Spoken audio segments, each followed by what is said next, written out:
So how have I found it? Yeah, really informative. Right from going through all the different applications of using video in a workplace environment, so not the standard promotional stuff, but how-to guides and running competitions. That was really interesting, and I thought that we were made to think about what messages we were getting across and the content of each video that we were to make.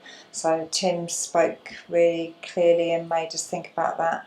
And then there was all the practical side of actually setting up to film, the equipment that we might need to purchase, broken down, and gave us some costs so we know where we can go with this.